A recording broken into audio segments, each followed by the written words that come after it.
Welcome back to BLOCKTV. My name is Zachy Hennessy, and today we're talking about non-fungible tokens, or NFTs, and how they pertain to Steem, the social blockchain platform.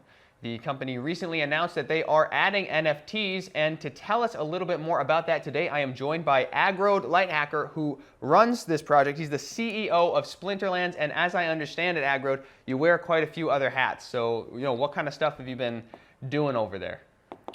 Yeah, so it's really exciting. We've been working on the Splinterlands game. Splinterlands is a blockchain trading card game, and because of the blockchain technology that we use, we just facilitate things that you can't do otherwise. Players can play anytime, they can trade anytime, and we can reward users when they're winning in their matches and in tournaments. So to date, for example, we've given out $85,000 to our players. We have about 50,000 matches per day. The players themselves have traded more than $1 million worth of cards with each other. I think we've played over 12 million games at this point. So, and that game all relies on NFTs. And at first, we, the company Splinterlands, have built that entirely on sort of our own platform as a layer 2 to the Steem blockchain.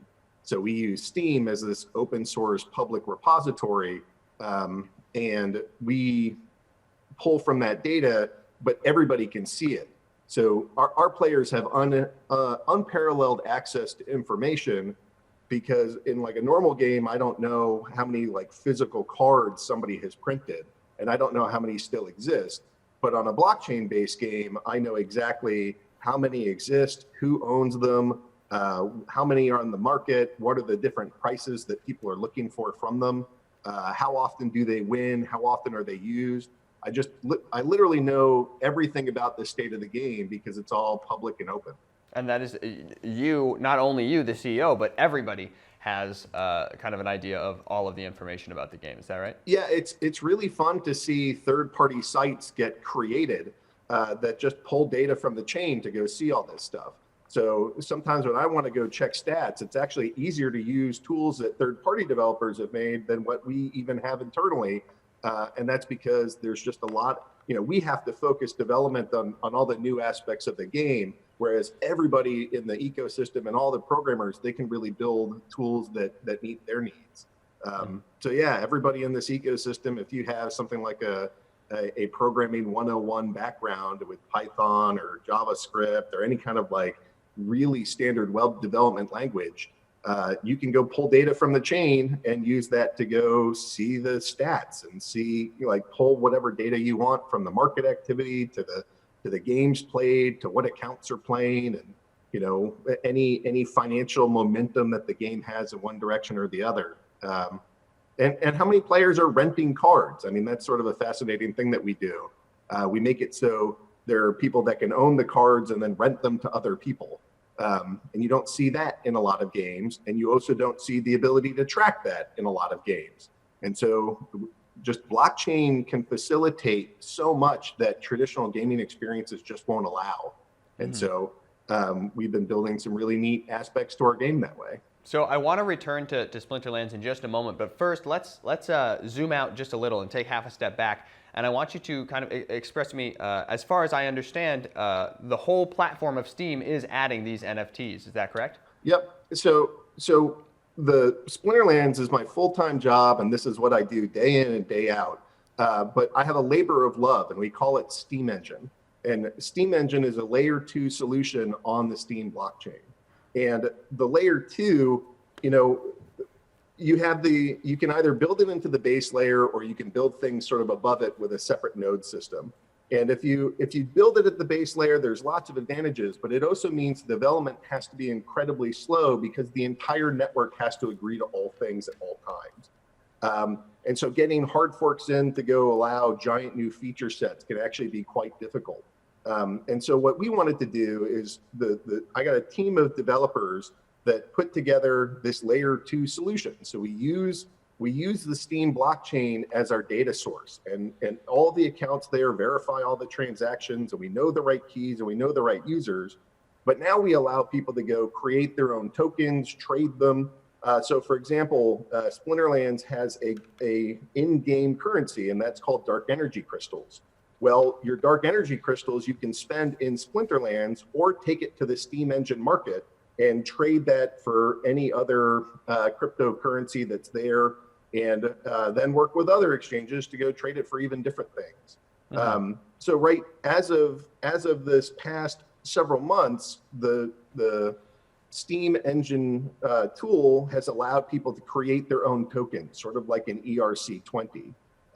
And we've allowed those tokens to power websites like Steemit.com. We forked Steemit, and now you can build, web portals that act like a blogging site but use your own token. And we call those sites tribes. And the sort of next innovation that we're providing is NFTs. So like Splinterlands figured out how to go do NFTs, but when we did that, we built it in such a way that it wasn't open to everybody to use. We have our own game, and we don't want random people making cards to go into our game at this point. So the Steam engine is taking this in a direction where anybody that wants to make, maybe they're just doing art and it's an art project and they want all their art. And I don't know why, but I go to like Garfield. I imagine people that have already created large audiences like cartoons, or they already have a big audience gathered and they want to finally be able to monetize that. They could go create art, real simple art that is limited, that's tokenized, sell that to their community. And I see that being a big advantage. But also all the things that we want to track individually, which could be financial instruments. It could be things like mortgages or titles to like your automobiles. It could be all the things in a game, like the inventory, your sword, your broadsword, your chainmail that my character has in a game. All of that stuff can be tokenized. And so we want to facilitate that. And surprisingly, Steem is an exceptional place to do this.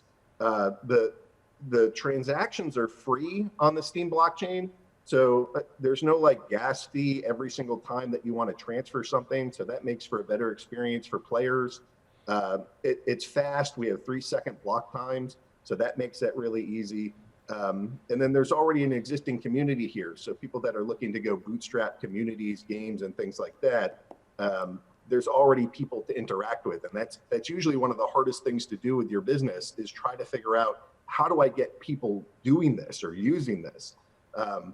So for all those reasons, Steam Engine should be a great place, and it's going live literally today to go get all these new enterprises trying to use NFTs gathered into one spot so we can grow. Okay, that's fantastic. So you mentioned, to step back into Splinterlands and kind of into your wheelhouse, just once again, you mentioned that the Steam platform allows for users to create their own NFTs and kind of get involved in the creative process. Now, I understand that for game balance reasons, you probably don't want all of your users creating cards and adding them into your game, but is there any sort of interplay between the creative aspect of the community and the Splinterlands community in general? This is day one. So what happens on day one and what happens in year one are going to be different. So it's a little bit confusing. So let me go say something real quick. There's Steem, and Steem is a blockchain.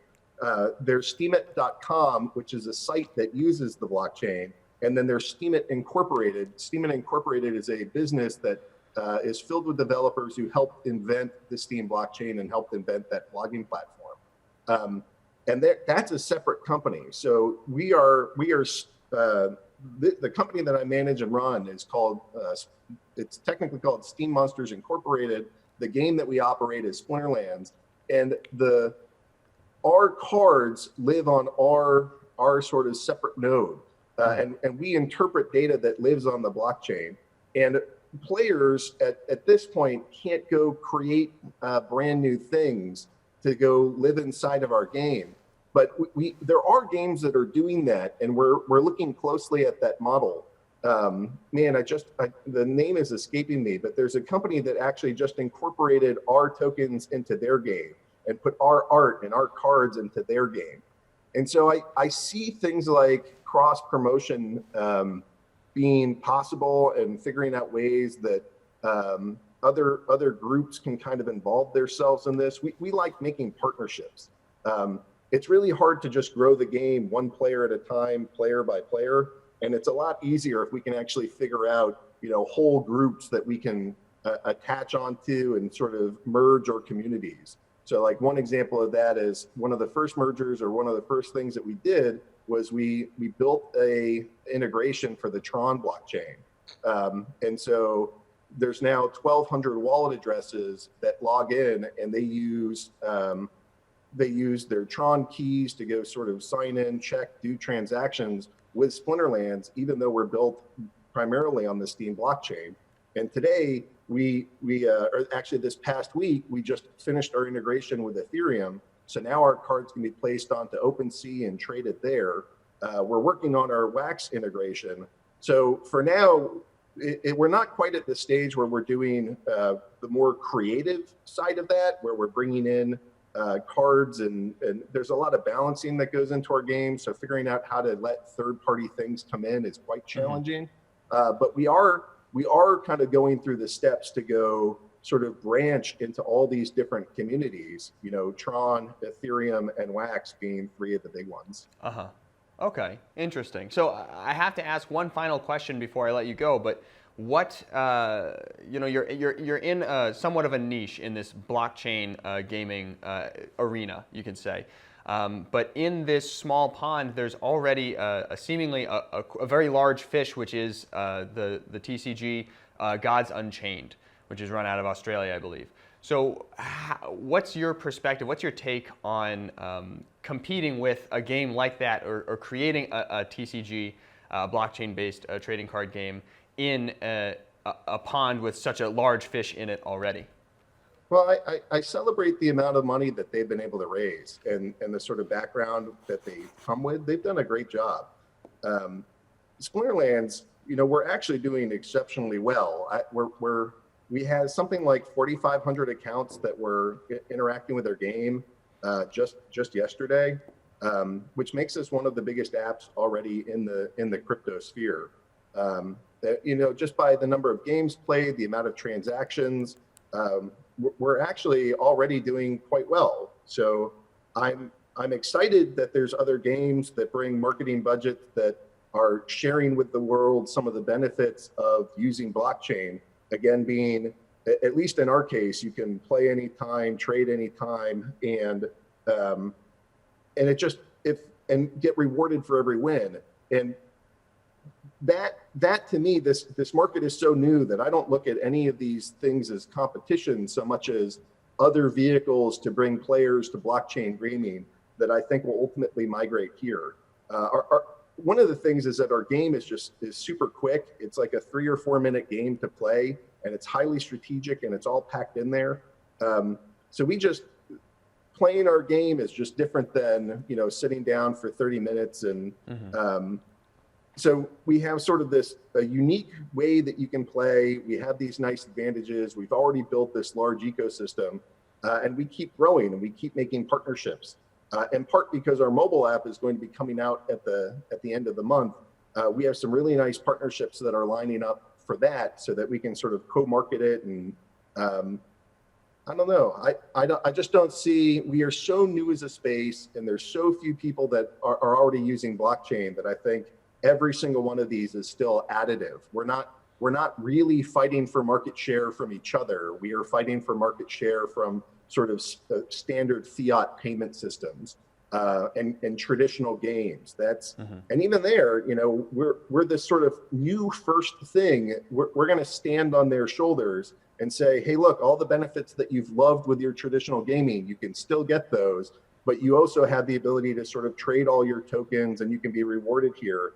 I think there's some advantages that come with the way that we've done things that you just won't get in other places. So I don't see these things as super competitive at this point. I see them as somebody that's helping to bring new players into the space, or a team of companies that have already built an interest in this type of game, and we can just leverage that audience that they've already built to experience similar things, but get new advantages. Okay, so it has yet to become a zero-sum game, and hopefully it will remain that way for now, but that's all the time that we have for now. But I thank you so much for joining me. And to all of those watching out there, what do you think? Will you be checking out Splinterlands? Let us know at Twitter, at BLOCKTV News. And for all your blockchain news, keep it locked on blocktv.com.